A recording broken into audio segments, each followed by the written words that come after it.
Welcome to The Human Experience, a podcast about the stories we live out every day and the importance of championing the vulnerability and courage of the storyteller. I'm your host, Jennifer Peterkin, and it was through my own lived story of experiencing domestic violence that this podcast was created.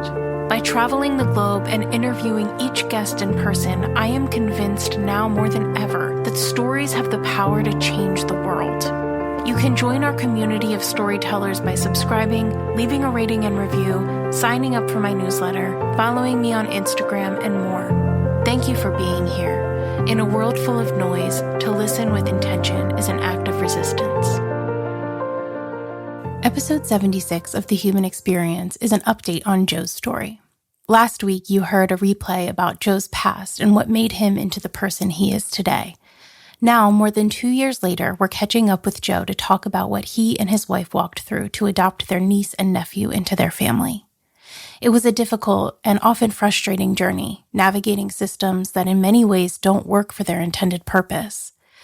But Joe, his wife, and their family and friends persevered, and last fall they were finally able to finish the adoption and close the door on this chapter of their lives. Now they're navigating life as a family of 6, and while there are still hurdles in front of them, there is also, finally, hope for a wonderful future for these kids. A brief content warning before we begin. This episode contains conversations around drug use, abuse, and neglect. Please proceed with care. This episode was recorded in Westchester, Pennsylvania. So, Joe, you were episode 4. Yep. The second. First 5. Yeah. The second episode that wasn't me just talking ever released. The most popular episode, too. Pretty much. Until you brought up some, pretzel peddler to try to knock me off my pedestal, but whatever. But actually, I still get feedback about your episode. People love your episode. It was deep. People love how unhinged you are as a person. They should see me on a regular basis. I'm just kidding. So we recorded your episode in 2022. Yeah, I think October, maybe. Yeah, September, October. That fall. It was either September, October, so I only had the kids for a little bit at that point. Literally a week or something. It was crazy. Yeah, it's got way crazier. I know. The past couple of years have been a journey for sure. I had no gray hair August 2022. I don't know if that's true. I had maybe a little bit of my beard, but not on the top of my head, not on the sides of my beard. And you still don't have much gray hair. On the sides more? I dyed it. You dyed it? I didn't dye it. The short Mexican guy at the barbershop dyed it. It's because my kids kept making fun of me. Oh, really? And then they made fun of me when I dyed it. So it's you can't, I can't win. No. I just want to shave it all off, but I'm not allowed. Because? My wife told me I'm not allowed. So I have to keep my hair on the top of my head. Yeah. Okay. Well, I mean, you actually have hair on the top of your head. Yep. So you should be proud of that. No, I'd rather be bald. I don't have to do anything with it if it's bald. Just put a little lotion on it. What do you do with your hair? I get a comb and I comb it down because it sticks up sometimes. That is a lot of work. And I have to pay a barber to cut it every other week. Yeah. If I shaved it, I would just do it myself. Okay. Well, something to think about. Oh, I think about it every day. I take that little Snapchat filter of the bald head and I look at it and I'm like, oh God, I wish. Do you still do Snapchat? I guess TikTok now. So, 2022 is now 2025. Yeah. The kids have officially been adopted, but a few months ago. Yeah, November 20th. 2024. 2024. Yes. And you got them in fall of 2022. September 6th, 2022. We were told to be 15 to 22 months max would be the process. And a lot happened in between then. Their parents are both incarcerated now. The dad's in jail for 9.5 to 18 years. The mom, who was tried after the father, got 3 to 5 because they painted her as kind of a victim of the father as well, which was just her lawyer's tactic, I guess, to get her less time because she was just as responsible for what happened to them kids. And the only violence I seen between the mother and the father was the mom beating the shit out of the dad a few times. So, can you remind me what happened with the kids themselves? Okay. How you got them, how that all went down? My wife has a half brother. My wife's brother, her mom, her stepdad, the brother's fiance or baby's mama, basically. They all suffer from addiction. I'm putting that in quotes. They decided to use drugs nonstop. And the kids were living in a crack house with them. So I know I said this on the last podcast, but back like 7 years prior to them coming to us, I was working and my wife was supposed to be in Bala Cynwyd. I was in Fallcroft. I got a weird feeling. I go to the house in Southwest. My wife's there, yelling into the house. The grandmother's there unconscious from being on too many drugs to be conscious. Gianna, who's now, I guess, my legal daughter, but at the time she was just still an infant. She was on the couch asleep with nothing around her. On the end table next to her was razor blades, pills, all kinds of stuff. Southwest police didn't care. We tried. CYS got there about 8 hours later. Or I guess it was DHS at that point, and said because there's adults in the house and food in the fridge, they weren't going to do anything. Jeez. So cut to a few years later, my wife's mom's now sober at the point. She calls and needs somewhere to stay. She was either had to go back to the crack house or not a sober living house, like almost like a homeless shelter in Chester. So at the time, it was just the four of us. We had a 3-bedroom house with a finished basement. So I was like, she can come because my wife was really sad. Like she always longed for a relationship with her mom. And her mom stabbed her when she was 12. So that's why she stopped living with her. Stabbed her with a corkscrew when she was going through like a fit of rage from like meth and stuff. So her mom comes, lives with us. She's doing good for a little bit. The kids end up coming to visit. It's Christmas of 2021. I had to pay the parents $60 cash to have their kids come to my house so they can eat and get presents. And we would buy presents and leave them outside the house years prior. And, the parents were taking them to the bar and selling them to people to get money for drugs. So they were never getting the presents we were bringing them. We wouldn't put our names on it, anything. We just put the kids' names on it, wrap it. They could say it was from them, we thought, like whatever they wanted. They decided to open them themselves and sell it for pennies on the dollar. While the kids were coming, I noticed like they're malnourished. They smelled. Gianna's whole head was just 3 dreadlocks. That was it. Like just big dreads. They came a few times, and then May of 2022, late May, early June, her mom started to relapse. It was obvious. She was nodding out at the table for dinner, and the last thing was she smoked a cigarette in my basement, and I hate the smell of cigarettes. This is your wife's mom? My wife's mom, yeah. I hate the smell of cigarettes. I talked to her about it once. She said she wouldn't do it again, and did it again.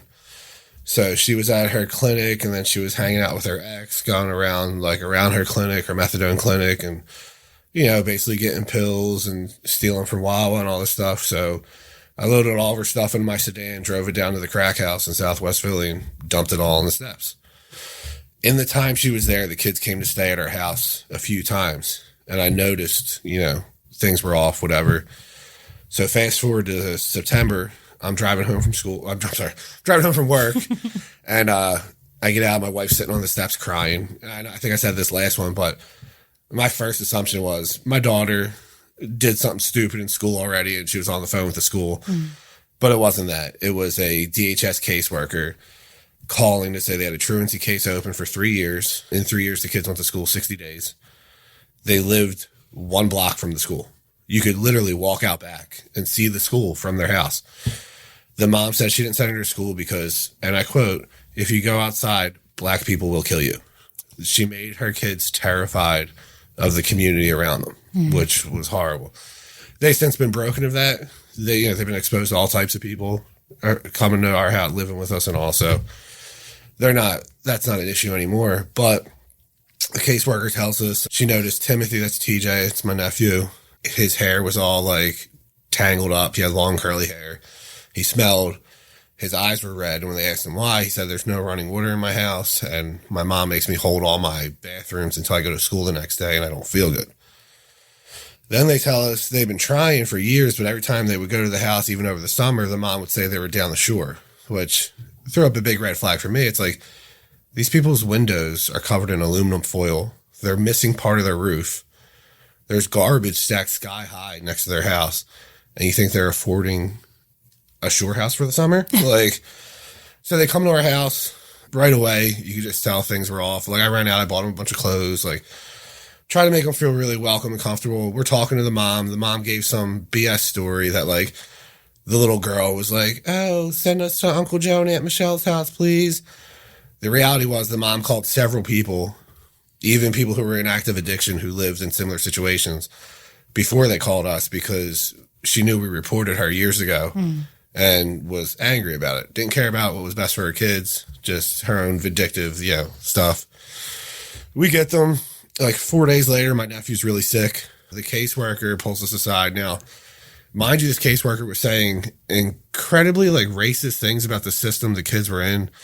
Basically saying the only reason these kids were being placed with us was because of their ethnicity. And if it was something else, they wouldn't have these opportunities, which I thought was crazy because they're blood related to my wife. Yeah. That's the reason. And so she's like, on my own time, I want to take them to CHOP with you guys. My nephew tested positive for opiates. So he's been with us for 4 days at that point. So they remove him from us. That's when my cousin Sam, I mentioned before, came and got him, whatever. They had to investigate us. I had to do a drug test, all that. I'm allergic to opiates. So right away, I sent him a picture of my medical chart and was like, I didn't sign any HIPAA stuff, but here you go. I can't even take a Tylenol 3, whatever. Then I got the mom on a 3-way call with the caseworker where the mom and the kid are both talking about how the mom every night for 3 years would crush up pills, mix it with some kind of nighttime cough syrup, and give it to the boy to make him sleep. And there was darker intentions behind that we found out later through his trauma therapy and all. But so we were cleared. It was the mom was caught, whatever. As we start taking the kids to therapy and having them around more, they start opening up more. And that's when all the other stories start coming out. I don't want to get too deep into a lot of the dark stuff, but there was a third kid, Skylar, that would have been their sister. The mom was using when she was pregnant. Kid was alive for about an hour. She kept the dead baby in the hospital room with her for 2 days until the hospital finally was starting to turn colors and whatnot. The kid was cremated. She would make the kids carry the urn around, referring to it, go get your sister, we're going for a walk. When she would get mad, she would tell them that they should be dead and their sister should be there. All this craziness. So we're 3 months into it now. December hits, getting close to Christmas. The mom visited once. Even though we knew what was going on, we said in the beginning, the mom could visit in a public setting with us present. And she wasn't allowed to talk about the dad because right away we found out my nephew had broken teeth in his mouth. He had bruised ribs. The dad was brutally beating him every day. It's all the time. The dad would take him on drug runs and leave him outside the drug houses for hours while he go in. The dad had a lot of drug debt to where the little boy was sleeping and someone threw a brick through the window right where he was sleeping. So a lot of trauma, a lot of nonsense going on. And then December rolls around. They're about to be homeless because the grandmom and grandpa got someone to buy the crack house off of them because they owned it because it was given to them by the grandfather's dad. So someone was willing to buy it to rehab it. So they kicked the parents out and just went off on their own. They got $70,000. They spent it in 3 days. Oh, yeah. It was nuts. Anyway, even though I was really not okay with everything that was going on, I drove down to Southwest, picked them up, drove them to a rehab. They had to go to Crozier Chester first and took the baby's ashes because I didn't want that getting thrown out. It meant a lot to them at the time. Whatever. Now it's with the kid's biological uncle, the mother's brother. I just gave it to him because I didn't want it around because the kids don't want to see it. They don't want to be reminded. I just didn't want to get thrown in the trash. Then I guess it's January, February, kids are in more trauma therapy. Now all the stuff starts coming out. And an SVU detective from Philadelphia makes contact with my wife and I. We find out there's warrants issued for all 4 of them. The grandma, grandpa, mom and dad. The grandma and grandpa actually gave testimony on the mom and dad to get a better deal or whatever. But it's Southwest Philadelphia. They're homeless. They're in the wind. The police don't have, I guess, the manpower to... They told us they had 2 cars dedicated to just finding them. I thought that was bullshit. So the kids weren't really sleeping because they thought the dad was going to come for revenge. It was consuming my wife a lot. And I got to the point, I was just all right, we're going to find them. So my wife and I would drive around there sometimes looking. And then most nights my wife would go to bed and I would how do I say this not to sound illegal. I would take stuff bodybuilders take to cut weight to stay awake for a few extra hours, and I would go explore Southwest Philly, like crack houses, like trying to find the parents. I got a couple crackheads' phone numbers, told them I'd pay them money, showed them pictures. I entered a few crack houses, like at 10:30, 11, midnight, like looking for them. And then it was Mother's Day, the day before Mother's Day, 2023. The kid's mother's grandmom, who was like trying to help them before, she lived separately, This is their dad's mom. No, this is my foster kids. Yeah. Their mom's grandmom. Oh, mom's grandma. Okay. Because the mom's mom was an addict too. She's in and out of jail. The grandmom had her shit together. Nice lady, lives in Tinicum, works at a restaurant out there. So they had contact with her when they were little, but when she started saying, "Yeah, what's wrong? Like, why are the kids like this? Like, why are you doing this? Like, how come you only want money from me? You don't want formula, you don't want food, you don't want clothes, you just want money."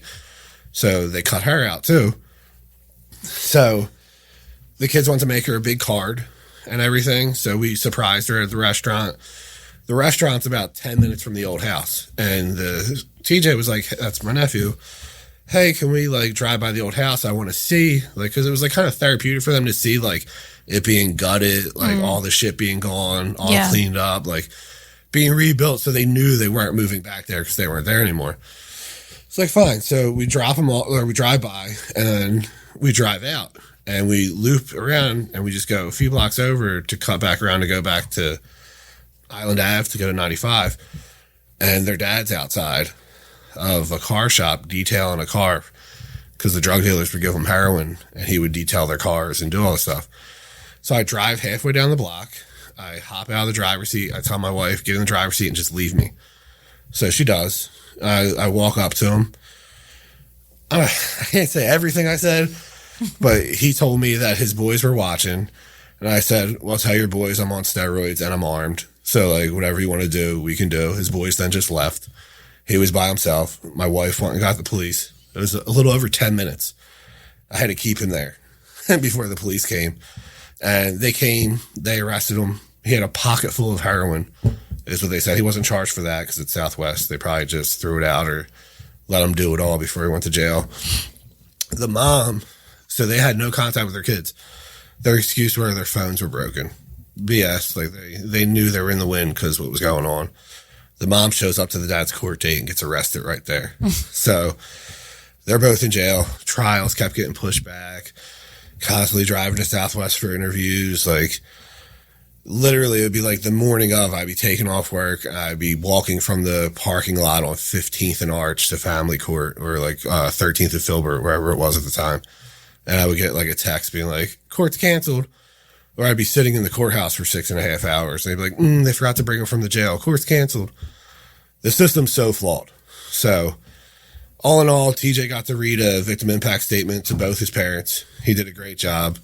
He ended both of them with cursing at him. I believe he looked at his dad at the end after he was crying. People in the courtroom were crying. I was the only one not crying because I've heard it all a million times. But then he looks at his dad and goes, "You were never a father. You're a fucking crackhead piece of shit." And I was like, "Oh shit." Where'd that come from? And how old is he? At the time, 11, I think. Yeah. Yeah, he had a lot of anger in him for all the stuff he went I'm through. Sure, yeah. And Gianna didn't want to talk or anything. And then shortly after, the mom, he just wanted to cause another ooh moment because the mom's court was a month later. And he told her to go F herself at the end. I was like, all right, we're done with that, you know? But in the meantime, we're dealing with the system people. They're supposed to help you with the kids because you're taking on 2 additional mouths to feed, clothes, all that. Me and my wife bought their beds, bought their wardrobe, all the stuff before they even said that. And they were like, "Well, do you guys need help? Blah, blah, blah." I'm like, yeah, if you're going to offer extra money because we're feeding, missing work to go to doctor's appointments, all this stuff. Yeah, of course. So this woman shows up to my house on a Saturday in pajamas. I'm supposed to give her all my mortgage statements and everything, which I did because we were told to. Later that night, I'm at the grocery store. I go to hit my Apple Pay and it's declined. And I'm like, well, that's weird, but Apple Pay is finicky sometimes. So let me take out the debit card that's linked to the Apple Pay and it'll work. Put it in, declined. I always have cash on me, so I just paid cash. I go out to my car. My wife's waited out the car for me while shopping, and I was like, yeah, something's wrong with like our debit card or something. I go to pull up my online banking. There's no account in my online banking. My checking account's completely gone. And I was like, well, this is super strange, and it's a good bit of money in there, so I'm a little alarmed. The lady who I gave the check to that same day, even though it said void on it, tried to write over void and withdraw $10,000 from our bank account. Yeah. And those are the people that are supposed to be helping us. So the first caseworker we had was, we told we would never get another caseworker. She was removed for racial comments that were in writing to us. Basically kind of like anti-white comments. Like I should specify, like racist comments. The next guy, he was supposed to come out once a month. He's supposed to help us with everything. The first 2 months he shows up each time, whatever. Then he shows up the third month drunk with a rolled blunt behind his ear. His girlfriend's in the car waiting for him. He's telling me he just left a barbecue. He's pretty drunk. He has to drive to Delaware. You know, we were having behavioral issues with Gianna. They're supposed to help with it.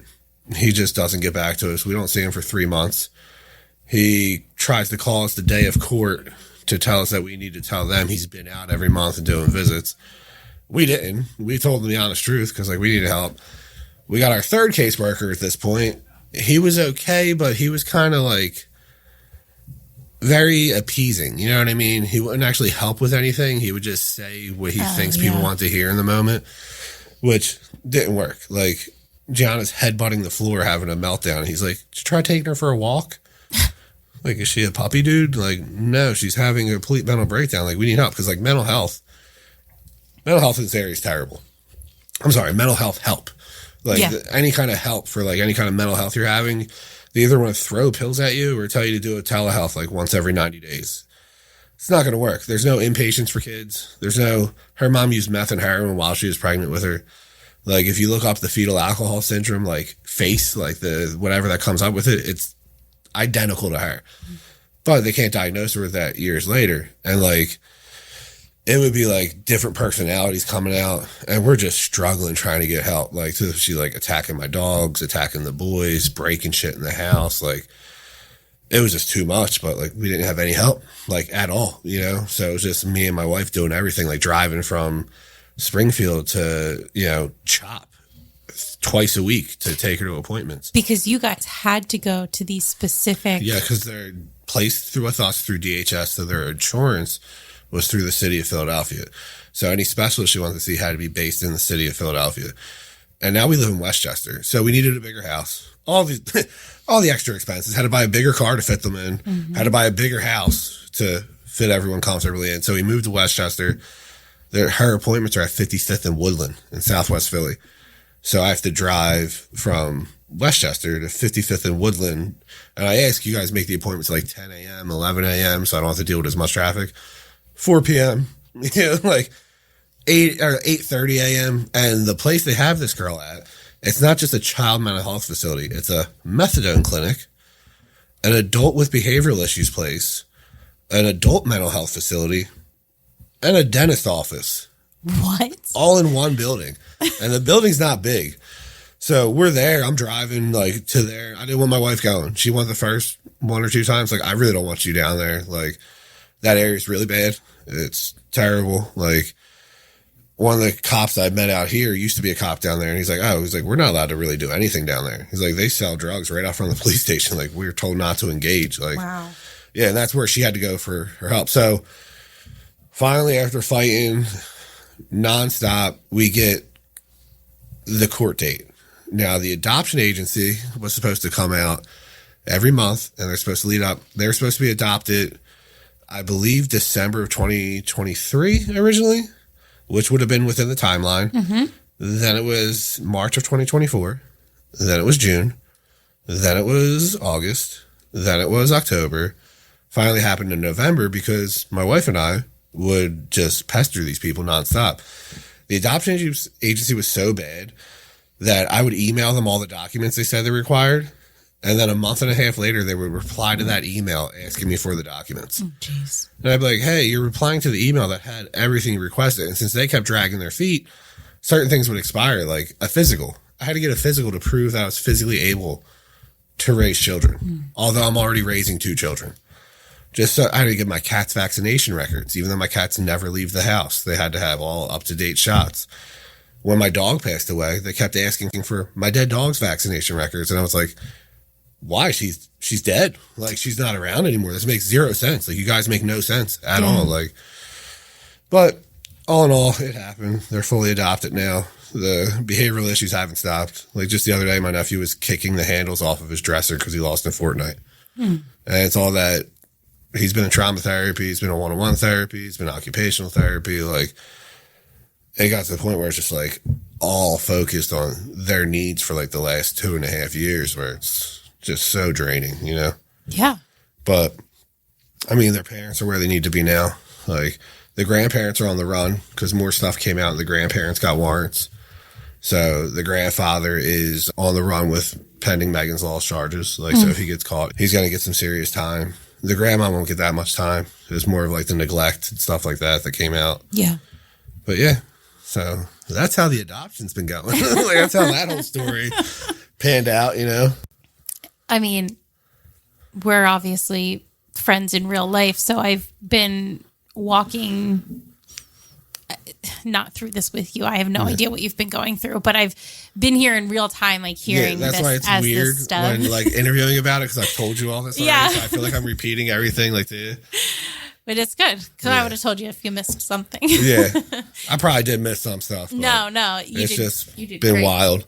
It is wild because, you know, these institutions and even the idea of adoption and fostering is held up as such this like noble act, right? Yeah. And like, it is a very selfless, if you're doing it the right way, it's a very selfless act because you are taking in kids that you never really chose to have, especially in your case. You know, it was an emergency. It wasn't like you and your wife were like, hey, we're thinking about adoption. Let's talk.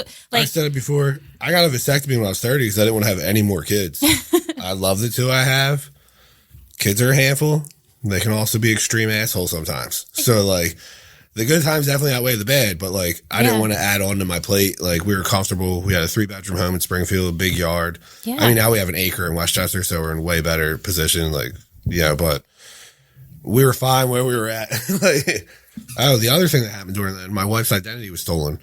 Oh, my God, I forgot about that. So that was another thing. My wife, like, we were checking our banking almost every day. When we had to open a new bank account. And I know that doesn't sound like a lot, having to open a new bank account, but when you have every bill set up for direct withdrawal in your bank account, and then you forget about a couple, it's stressful as shit. So I go to withdraw money. I took out $1,000 because I think I was going to Barclay Prime with my friend. So I was like, I got to have enough to like cover the basics. Basics. Yeah. $140 cheesesteak, Wagyu sliders, $100 ribeye, 12 lemon martinis. We just have to do another episode of all of your favorite restaurants. That's going to be a couple episodes then, because there's a lot. So, and then I go to check my account, and it's like, did I take this out twice? Like, it's showing another $1,000 withdrawal, like 2 $500 withdrawals. So, good thing I took money out of the ATM when I did, because someone else took money out of a Greenville, South Carolina ATM as Michelle Amato. And they're like, TD Bank didn't want to honor it. I had to fight for like a month to get my money back. I was like, so I'm at the Wawa in Clifton taking out $1,000. 5 minutes later, someone's withdrawing $1,000 at a TD Bank in Greenville, South Carolina. That's not possible. So I was able to find the girl who stole our check originally. And like, the company was called Turning Points, the agency. They've since gone bankrupt. They've been bought like twice in the last couple of years because they have such bad rotation with employees. They can't hold any employees, and they have all part-time employees, and they suck. They're all terrible. They're terrible. I get they're underpaid for what they're doing, but they're also underqualified. So go work somewhere else. You know what I mean? McDonald's pays like $14 an hour, I think. Like, go there and don't ruin people's lives, you know? So I was able to find the one girl who took the money out to try to use the check. And as I'm just like going crazy doing a deep dive, she has family in Greenville, South Carolina. I go to the Springfield police and telling them all that. First, I filed a police report when they stole the check. well, did they get anything? I'm like, no, but they tried to take 10. Well, I mean, there was no real theft. Like you told the bank in the state of Pennsylvania, the bank's not allowed to tell you who tried to withdraw the money. But when I called, they told me the check number. I wrote 2 checks that entire year. The voided one I gave her, and then one to the school for $15 for like some shirt or something. Yeah. And it was like, okay, well, clearly it's the check number. It's been confirmed. That's who it is. So I had to fight for like a month. And I was like, clearly we're not in 2 places. But then my wife started getting all these emails. They bought 4 iPhones because they hacked her Verizon account because they had her social, her birthday. You have to answer all these questions, like a biography about yourself. And they're all like security questions, basically. Yeah. I had the foresight to lie on a lot of them because I don't trust anyone. So I was just like, all right, like childhood dog, made up a name, like whatever. Yeah. But they, like, my wife answered it honestly. And like some of the other questions I did too, but ones that I saw were like, this reminds me of the security question you would answer. So they were able to do that to get a duplicate debit card printed with her name on it and withdraw money from the bank. It was insane. It's unreal. Yeah, and these are the people that are supposed to be helping children who are in the most vulnerable position, and they didn't. Yeah. You know? But I would tell you, when I went to court, the one judge when he heard all the charges and everything the father was doing to the kids and exposing the kids to, and that they were under DHS investigation for 3 years while this was happening, he's like, if there were people here from DHS, I'd be looking to like press charges on them too. This is the worst case of, neglect, abuse, everything I've seen. And probably the only emotion the dad showed at all, he showed no emotion when his son was reading the thing, nothing. When the judge said 9.5 to 18 years, he started crying like a little bitch. And his attorney was like, is he boot camp eligible? And the judge was like, he's not eligible for anything, and actually walked off the stand and went in the back. And there was like 10 more people waiting to like go be seen. So like, good. I left after that. I'm sure he came back out, but he was pissed. Finally, some justice for these kids. Yeah. And I reassured my nephew, like, your dad got 9.5 to 18 years. Who knows if he's going to make it out because he has charges against children. He's not going to have a pleasant time when he's there. He's a skinny little crackhead. You're living with me. He goes to the Y with me. Like, I'm trying to get him to... He's really freaking weak from being like, malnourished his whole life and whatever. But we're trying. My son, Dominic, like, he shows him a lot of stuff. Like, tries to like toughen him up, like build him up and all. But like, I'm like, by the time your dad gets out, if he does the bare minimum, you're going to be 21 when he gets out. You're going to be stronger than him. Yeah. You're going to be bigger than him. You're going to know how to fight better than him. You have nothing to worry about. I'm still going to be around. I didn't tell him this, but I'm injecting myself with testosterone. I don't care how old I am when he gets out. I'm still going to be ridiculously strong. So I'll rip him in half. Like, I don't care. Like, you're going to be safe no matter what. You know what I mean? Like, which after we got him, like, it was crazy. Like, so much shifted with TJ. Like, he seemed like at ease a little more, knowing that, like, I always let him know, like, if he shows up to this house, like, I will end his life. Like, if he shows up here with the intent to harm you, your sister, my wife, I'll end his life. Like, you'll be fine, And that, he's like, I know. But, like, to actually know that now he's somewhere where he can't get out.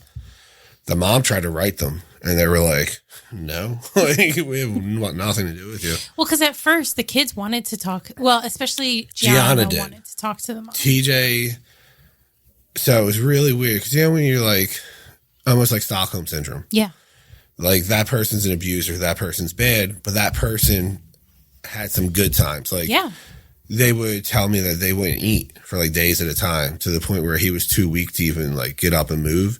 And his mom would go shoplift cereal from the Dollar Tree and stuff.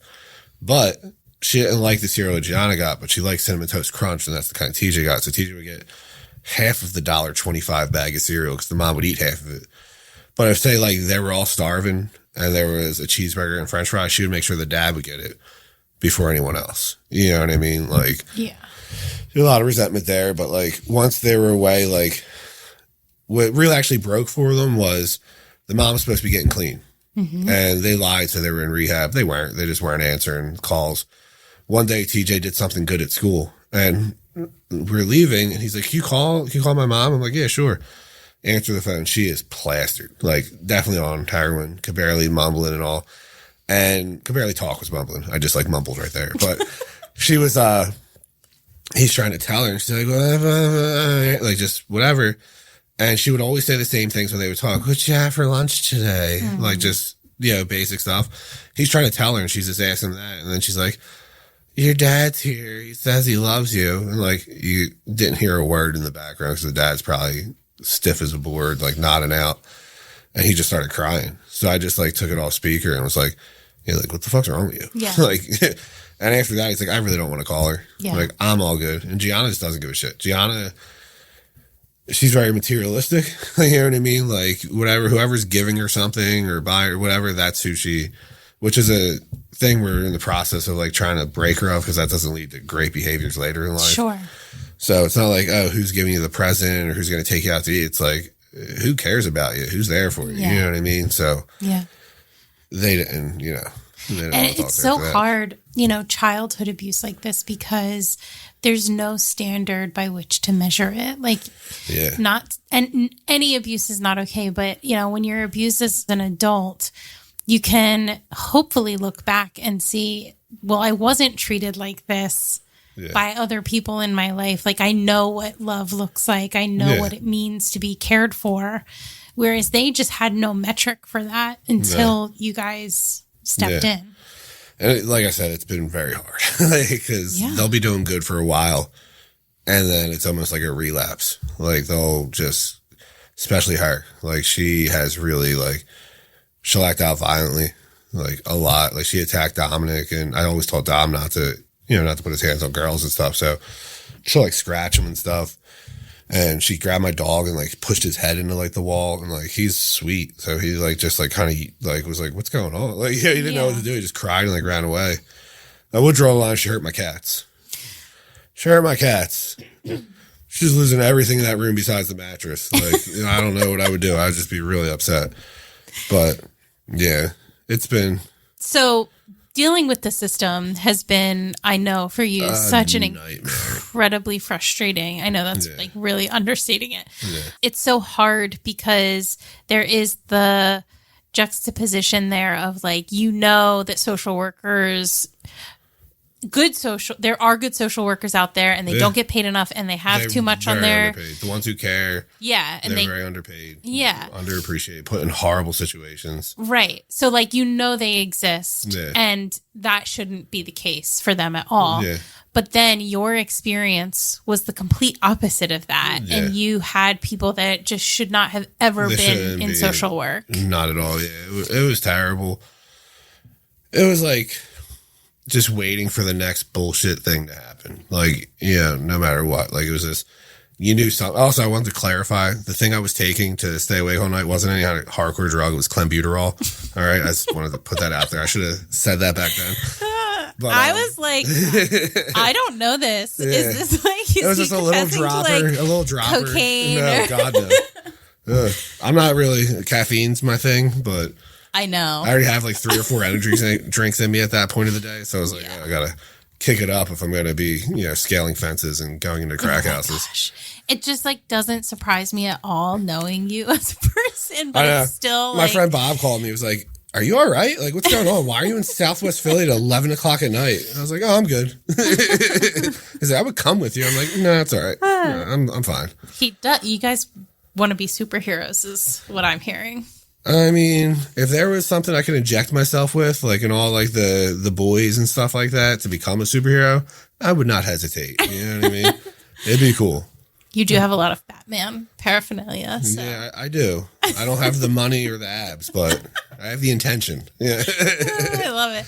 But so I guess what in and I don't know if you even have an answer to this, but obviously the system has huge gaps that leave these children vulnerable, even more vulnerable than they already are to more abuse, not just by the people that they're being cared for by, but by the system itself. I don't think people realize how bad it is. Yeah. So there's such a need for foster families right now that they have an office down on 46th and Market.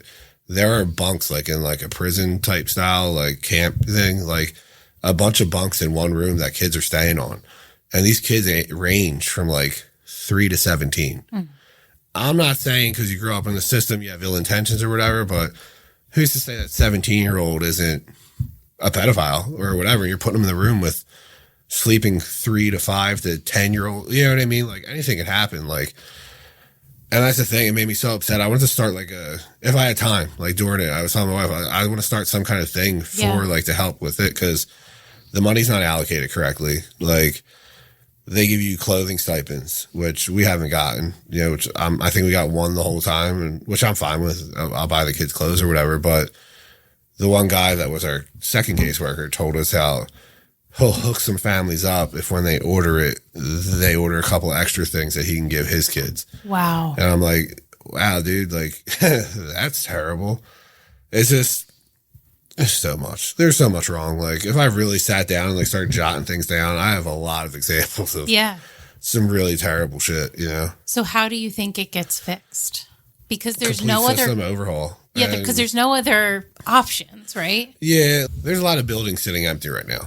In Springfield alone, right on Sproul Road, I think it was Don Guanella. It's right across from a cemetery. It was a school or whatever for like mentally handicapped people, but it's a huge building, a lot of stuff. St. Kevin's School sitting empty. Like, convert them into like single bedrooms or double bedrooms where siblings can stay together. Like, have some really vetted employees there that, you know, you have employees around the clock that could make sure these kids are eating and going to school or having some kind of interaction with other kids, you know? Make them feel like humans. Don't make them feel like animals in a zoo. Like, the way they were treated, like, it was insane. Like, all the questions the kids were asked, like, the stuff they came out with, and they had to relive time and time again. Like, if they're telling a story to an attorney, an SVU detective, record that interview and don't make them relive that situation 30 times because you keep pushing court back. I could tell the difference in the kids leading up to court to after court. You know what I mean? Like the build up, the emotional dump, like the day of or after, like it's too much. And like have more stuff available to the foster families as a way of helping with the kids' emotional needs. Like I raised 2 kids, like my daughter's 17, my son's 11. Like I know how to handle certain situations, but my kids weren't put through all the same stuff these kids went through. Like my kids grew up kind of privileged. Like they grew up in a crack house. Like I said, when they're 8 and 10, they were illiterate and not potty trained when they came to us. Like they didn't know how to run. Like it was like, cause they were only allowed to stay in their little crack den hallway. Like, cause they, like I said, the parents made them terrified of the outside. Like there needs to be more stuff out there to help these kids adjust and help these kids realize like the world's not an inherently evil place. Like there are good people out there. There are better situations out there. Also, this is going to be a hot button topic. Stop enabling all these freaking addicts by telling them like, oh, you're wrong. It's because of this happening. It's because of that happening. Like we all had shit happen to us. You know what I mean? I was beaten when I was a kid. Like I was verbally, physically hurt, you know? I don't turn to heroin and put that on my children. You know what I mean? Like, there's certain things where, like, yeah, okay, you fell, you hurt yourself, you prescribed painkillers, like, it develops.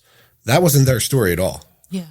Their mom was a piece of shit from the time she was a kid, stealing from family members, drinking and doing drugs when she was like 9. Like, it's because her mom was doing the same shit. Product of your environment. Like, don't allow these kids to be in that environment. CYS and DHS was at that house over 30 times where they never even gained entry into the house because all they did was knock, and if no one answered, they left. Take the extra step. Sit outside there.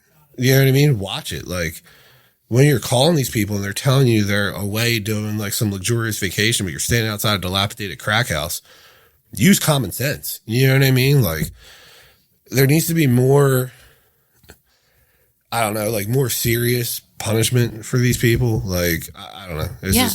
It's just so crazy because you hear stories on the other end of the spectrum too, where it's like, you know, oh, like CYS came and took my kids because like I couldn't pay. I'm a single mom and I couldn't pay my electric bill. And it's like, so you know, it happens on both ends of the spectrum. Yeah, but also I feel like a lot of people who say that, it's kind of like a half-assed story because for a single mom, there's something called law heap, where your electric bill will be like $7 a month. Yeah, but I'm just saying, and that was just like a random example. Yeah. Because I do think the problem with that kind of thing is that it's left up to an individual's discretion. And so whoever is the caseworker is deciding, Yeah, and the caseworkers, in my opinion, so like...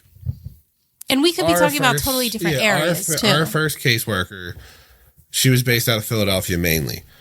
So when she came to my house, I have a finished basement, tile floor, like nice tile floor, not like big tiles, like recessed lighting, egress windows, like everything you need in a basement, you know what I mean? Like full bathroom down there. And the kids were staying there the first night. And she's like, they can't stay here. And I was like, okay, well, we just got them. Like, I have a futon, I have a chase down here. So, like, they can sleep down here for now and we'll figure it out. She's like, well, the rules say they can't sleep in a basement. But the rules is because Philly's houses don't be having nice basements. And I was like, okay, well, we're in Springfield. Like, so it can't be like one general blanket thing. Right. It should be a case by case thing. Because they threatened to take them from us like multiple times. But that's exactly what I mean. Yeah. Stupid like things where it was like, oh, well, Mr. Amato didn't do all of his training yet. And it's like, okay, we got them a week ago. You gave me 20 hours of training to do. I have a full-time job. I'm a volunteer coach. And I have 2 other kids and a wife. You know what I mean? Like, you have to, like, work with me here. Yeah. And they're threatening to take them. It's like, so you're going to take them in what? Place them in the one house she wants to. This lady's really nice. She lives in a row home in Philadelphia, 3-bedroom house, has 12 foster kids. That's where they wanted to place them? They were going to separate them. Every time we would say anything, they would threaten to separate the kids. And it's like, why? Like, you told us they would never, and I quote, y'all never going to find someone to take these 2 kids because he's too old and they have too many problems.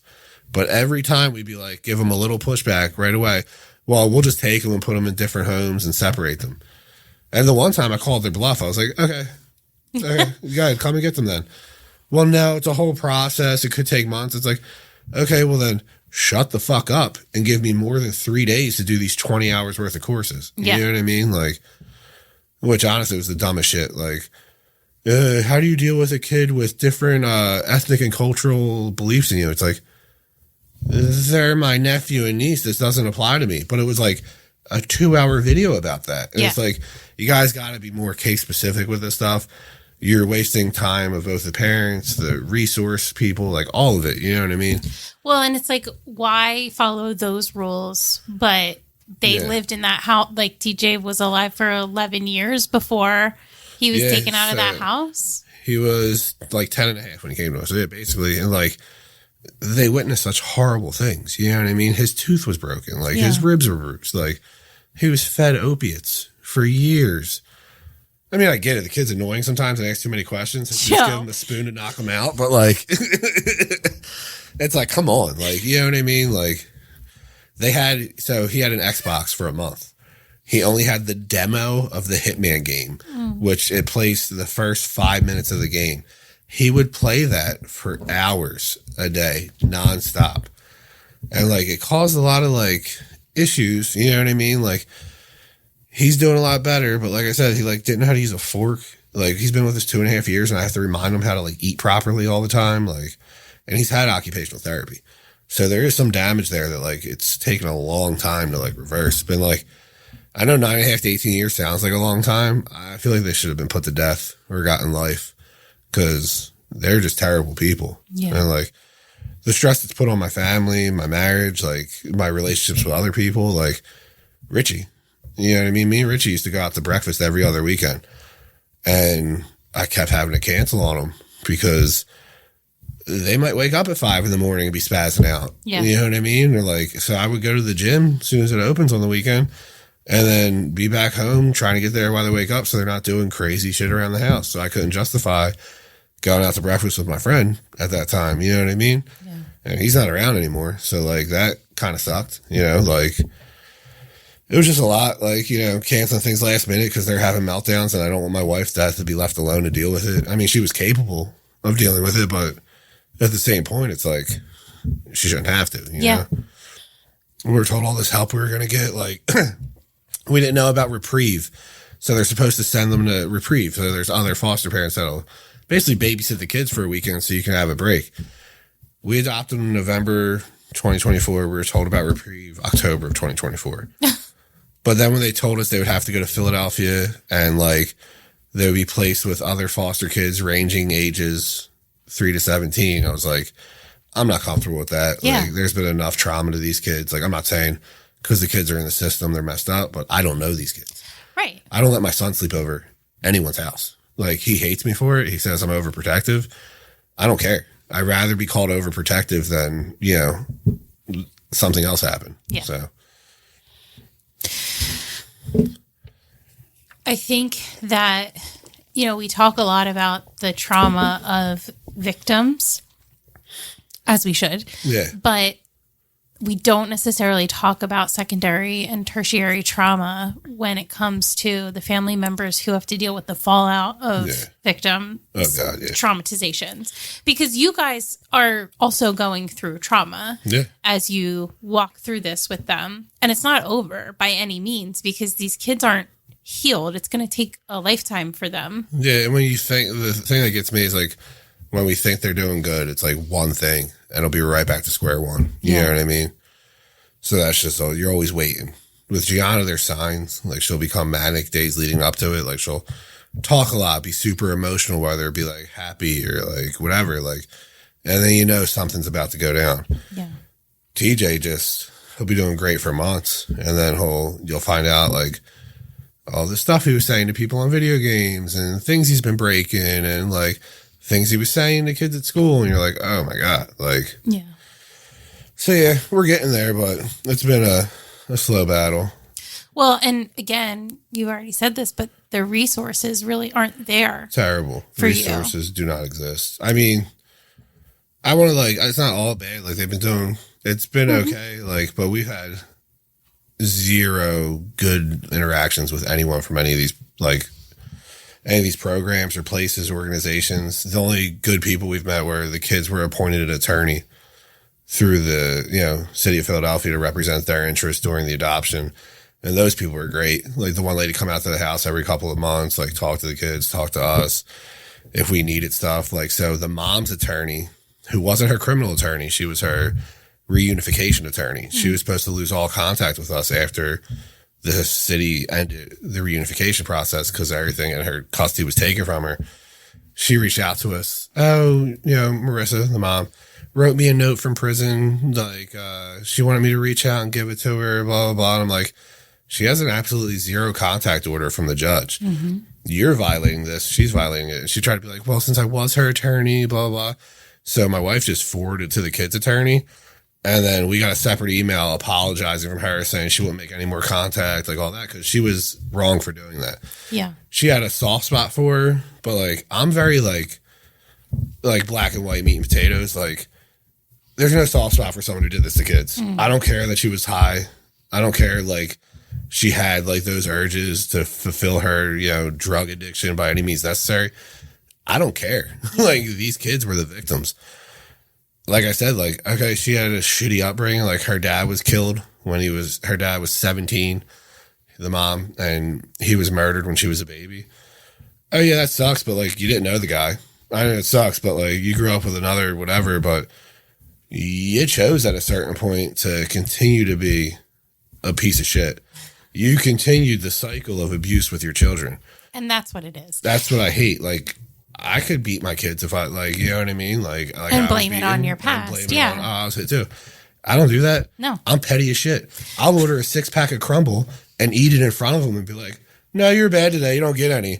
Am I going to take in 9,000 calories right now to prove a point? Yes, I am. You know what I mean? Like, but I mean, it's a really good point and it's really important.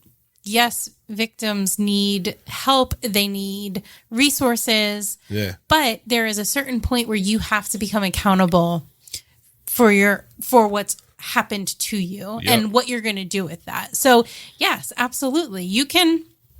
Both things can be true, but I agree that like maybe she was a victim in her youth or even in her adulthood, but then she chose to do that to her kids. And so she's 100% responsible for that. Also, she was awarded, I think, $250,000 from the police force of the police. Oh, a cop killed her dad. An off-duty police officer shot her dad.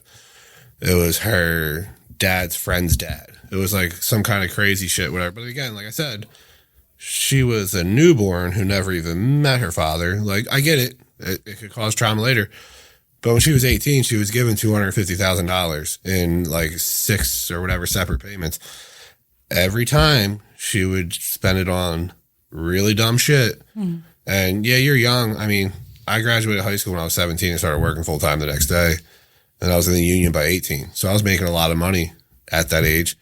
I didn't spend it on dumb shit, mainly on food. I'd go out to eat a lot. You know what I mean? But she decided, and then when she got her other payment, her kid was, TJ was already born. She started spending all the money on TJ's dad, buying him Jordans, buying him all kinds of like designer stuff, like Gucci sunglasses. Like, why? Like, why? Yeah. You know what I mean? Like, buy a house, put money down on a house, buy a car, like, do something. Yeah. Like, she actually was a foster parent. It was crazy. What? That's something I should have. So when TJ was an infant, she had her nephew, or her mom's nephew, so her her aunt's kid. Her aunt was all jacked up. So the kid needed somewhere to stay, and the mom and her made a deal where they were getting paid by the city to take care of this kid. And they had gotten an apartment in Clifton. We were living in Springfield. So my wife and I would go over to visit, because that's before they were really badly on drugs. Like, they were, I think, dabbling in pills at that point. Like, she was a heroin addict prior, got clean, and then started doing like Percocet and stuff. So we would drop food off, clothes off, and I see this kid. And we saw him 3 times in the same week. He had the same outfit on.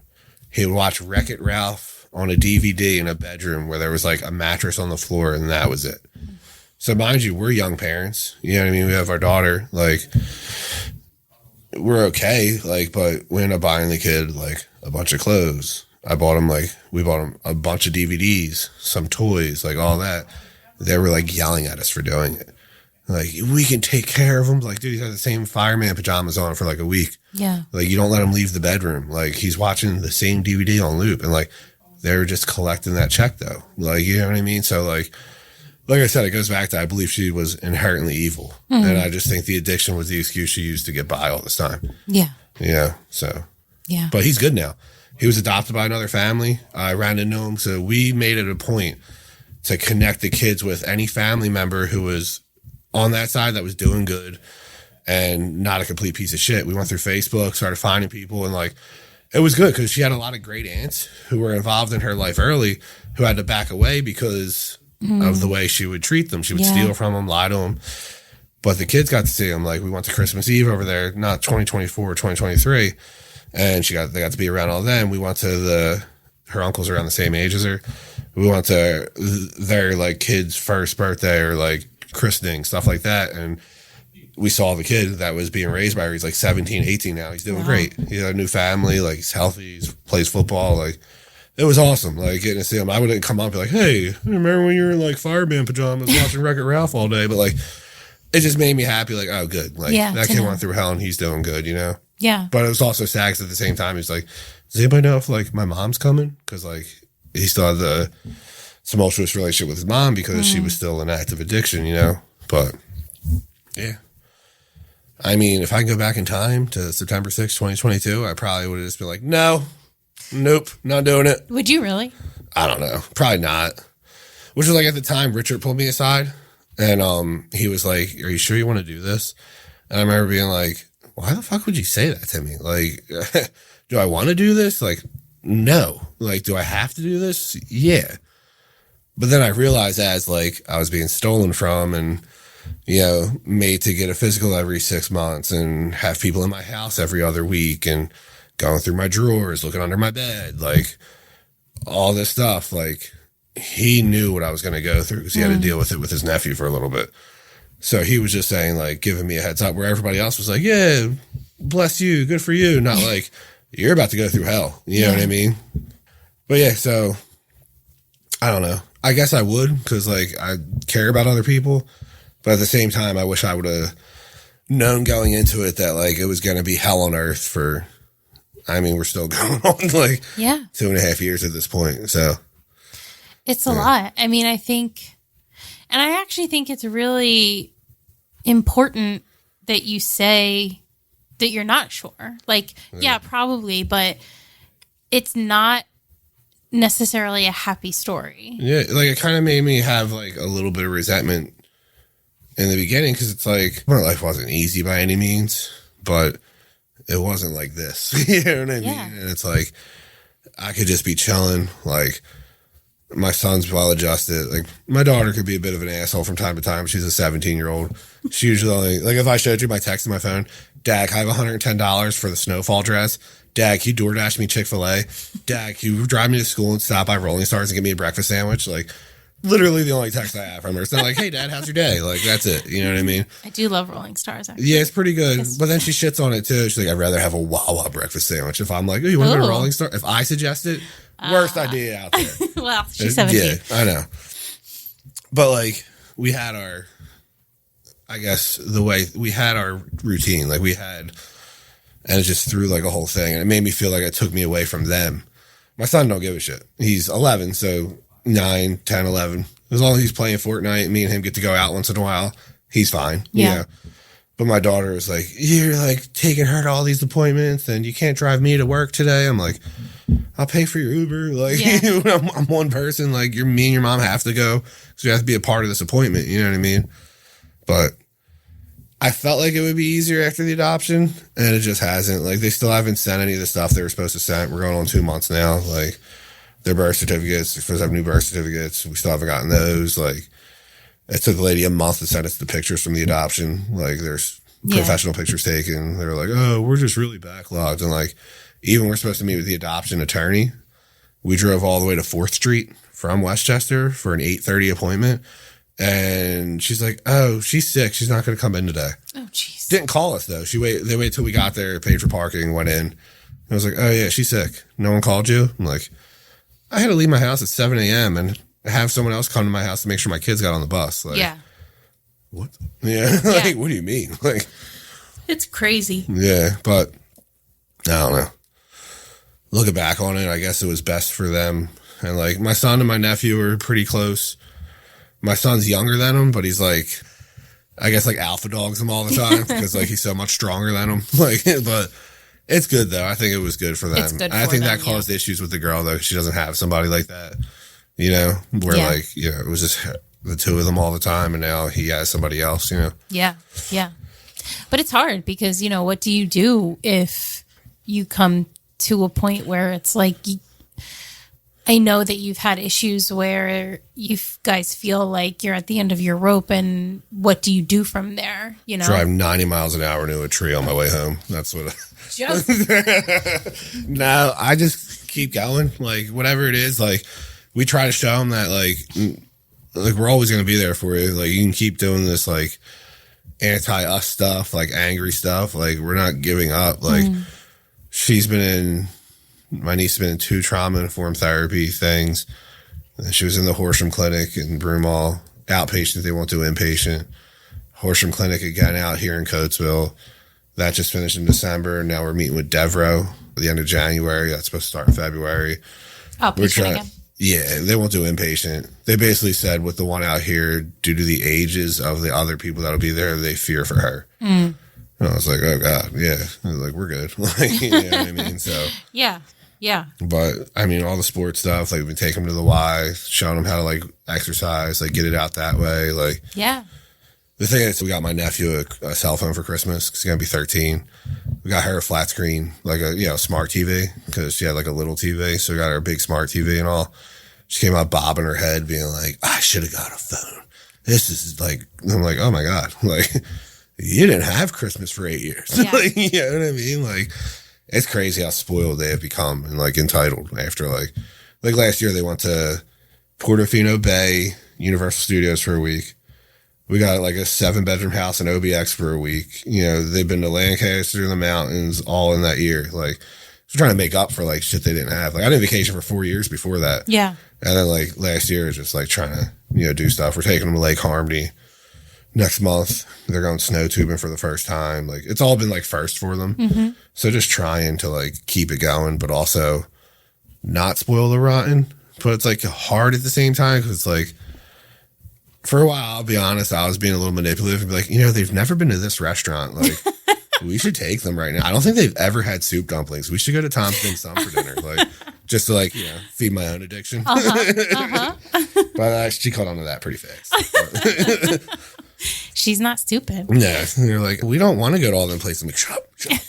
I'll get you Wendy's on the way home. Just get all your food to go. I'll eat it later. Like, yeah. I mean, it's a hard balance, I imagine, to strike. And there's also like, I imagine, regulation issues like in their own selves. Yeah. So it's not just because they're quote unquote spoiled, but it's like they don't even necessarily know how to deal with. They get overstimulated pretty fast. Like, and that's the thing. I had to like kind of, when we first got them, like you take him to a playground and like he didn't know how to run. He was malnourished, like skinny, like kind of looked like an alien, the way his head was shaped and like his limbs and all. So like he'd be like running after kids because he didn't know how to play with other kids.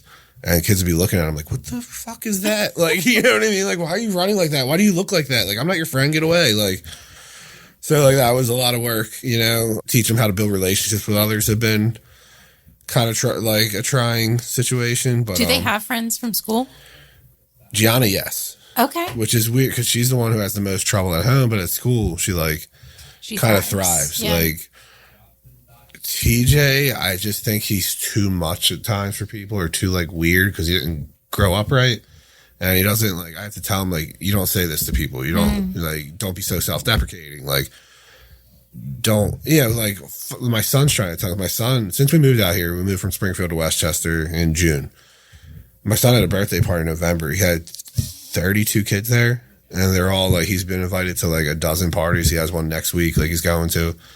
TJ hasn't been invited to like anything. Yeah. And I think it's because he's like, he doesn't know how to like just be normal. And like, we're trying to work with him. Like I said, he's been in therapy, occupational therapy. Like he has one kid from Springfield he still talks to.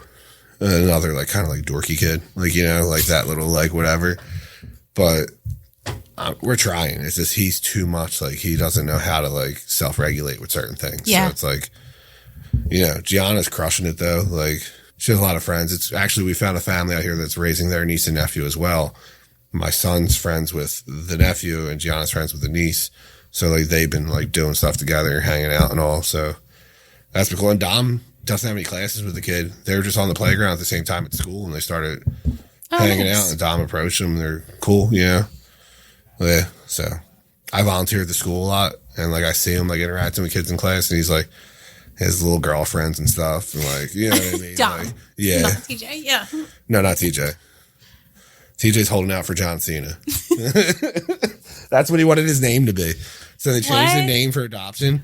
He wanted to change it to Timothy John Cena Amato. Oh my God. And I was like, I think we might get sued. Like, I don't even know, dude. Like, but no, because when you're 30, you might not like John Cena anymore. And once it comes out like next week, he's like a crazy Nazi. And now you're Timothy John Cena Amato the rest of your life. Like, that's true. Anything could happen. Anything could happen. I don't think John Cena's a Nazi. I'm saying that for legal purposes, but I just think allegedly, but no, because he wanted to be TJ still, but he hated being Junior because he was Timothy Jr. So now he's Timothy James. He talked about making it Timothy Joseph Amato. I was going to ask. Dom's face, when he mentioned that, Dom was like, you'll never be Joseph Amato. Oh, that's hilarious. Because Dom, for a while, was pissed I didn't name him Joe Jr. Really? Yeah, I was like, bro, you don't want my name. Like, you don't want all the drama that comes with this. Like, you know what I mean? I wanted to name him Rocco Salvatore Amato. That got shut down. Then it was supposed to be Nicholas Amato. And then once Michelle was under anesthesia about to give birth, I was like, Dominic Amato. You can call him Nick if you want. But it worked. And now you call him Dom. Dom, the Dominator, Domicide, all the... But not Nick. Never, no. At the time, I had a Nick that worked for me too, and I was just like, I'll bring that hatred for that kid home to my son because I'll be yelling at a Nick all day. Then there's another Nick. We're not doing it, Yeah, actually, I do know. Well, wow. Quite a journey that you've been on. So it's all done. We're like, so are you going to adopt anymore? Hell no. No. I say that though, but like, actually the Nick that worked for me, he's not doing too well nowadays, and he has a daughter. And my wife and I have talked before, like, oh God, like, if it comes down to it, like, I guess we would take her in. Like, you know what I mean? How old is she? She's 7 or 8 at this point. Oh my gosh. Maybe 8. And Gianna has bunk beds. So, I mean, it was like, it would work if we had to make it work. But, yeah, I'm hoping it doesn't. Yeah. You've got enough on your plate, I think. Oh, yeah. Oh, yeah. For a lifetime. So I'm all good. Yeah. Yeah. What have you done? What have you been able to do to help you and Michelle like walk through this? Because it's obviously a lot on you guys too. I try to take as much off her plate as possible. So like every day, like I work out in the morning mainly. I'll make sure I stop at Starbucks on my way home from the gym. I get home, I'll make her breakfast. I wake the kids up. Like, you know, she'll take the 2 of them to school. I try to be as much of a partner as I can if there's stuff that's going on with the school or we have people coming to the house to inspect it or we have to meet with people. I try to like make sure I'm there.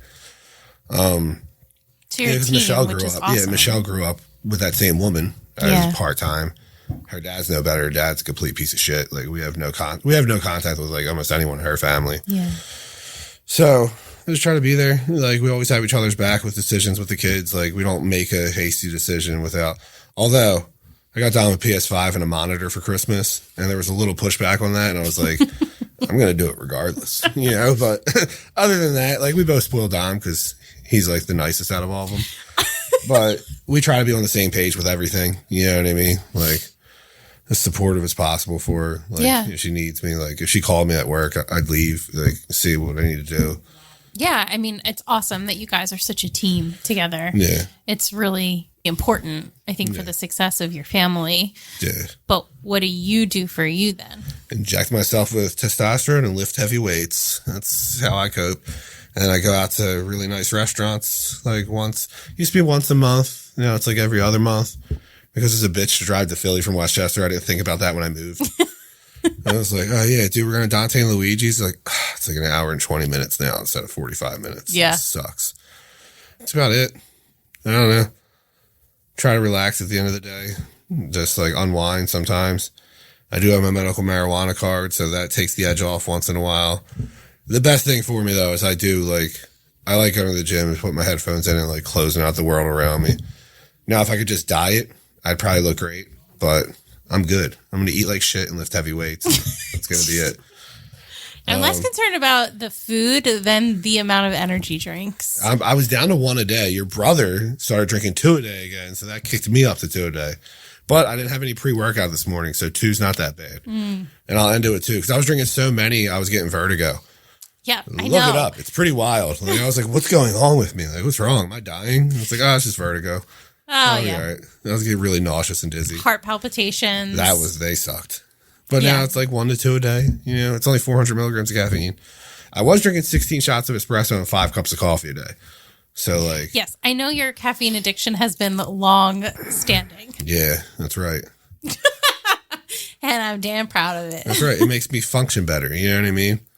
Listen. It's like putting premium gas in a Rolls Royce. You know what I'm saying? You just got to do it to get it going. You know? Okay. Sure. Yeah. So other than that, everything's been good. Yeah. Yeah. Can't complain. This is such a you thing. So I have to say, whenever I ask you what's going on and your face is saying the whole world is gone to shit and you're like, not much, you know. That's right. How are you? What's going on with you? Because I'm more concerned about others, and my typical thing is, it is what it is. You know what I mean? Can't do anything to change it. Just got to deal with it. Well, I'm glad you have a partner. And he was just texting me to see how I'm doing. No. Glad you and Michelle have each other. Yeah. And I'm glad that my brother is apparently also your partner. That's right. As well. He should be. He should be very helpful. He is. Now I got to see what he wants me to call him about. He's probably just trying to take attention away from this. You know probably. What I mean? Yeah. He Spending does that. too much time with my sister. What's going on? Exactly. That's it. I'm your favorite Peterkin. No, I think what you guys have done is really incredible, but really difficult. Yeah. And I appreciate your honesty in the way that you talk about it. Because, you know, talking to you, I've never felt like I've been worried for you as a friend, you and Michelle as friends. Yeah. Just because what you're walking through is so difficult. But you've always kept it very real about like where you are, and you're not like, oh, everything's great and the kids are wonderful. Me not having a filter probably, gets me into certain situations, but it makes me completely honest all the time. Well, it's good. Then at least you're verbally processing things, which is good. Yeah. Because it's got to come out somewhere. Yep. It's going to come out in a road rage incident eventually, but I mean. Great. What time are you leaving? I'll make sure. In 5 minutes, once I kick everyone out that's downstairs. Well, I don't really know how to end this now. I know. Let's edit all that out, like the last 10 minutes for sure. So thanks for doing this. Yes. Are we going to have a third installment? Yeah, sure. Yep. Without a doubt. We'll see where you are in a couple years. Yeah. A couple years. We'll do this summer. I'll talk about my snow tubing adventure. Okay. Yeah. We'll do a restaurant only one. I'll give everyone where they're supposed to eat. Are you just going to become my co-host? I'm down. Yeah. We have to get some people in here to interview. You'd make a great co-host. I think I would. Yeah. I think we might have to start a different podcast, though, for that. Yeah, Fitz is like, you just shut up so I can go home. He keeps coming up to me. Well, maybe the podcast could be about all of the things that you think are wrong with the world, because and me telling you 100 episodes, and me telling you that you can't say that. It's gonna be a lot. All right, well, we'll work on that. Thank you for listening to The Human Experience. If you enjoyed this episode and you'd like to help support the podcast, please subscribe, share it with your friends and family, share it on social media, and rate and review it on Apple Podcasts and Spotify. You can also support the podcast financially by going to my website, thehxpod.com, linked in the show notes, and clicking on Donate. It takes a lot of time and resources to create this podcast, so every little bit helps. Everyone has a story, and I'd love to hear yours. So be sure to check out the show notes for more information about how to stay in touch. Do good and love well.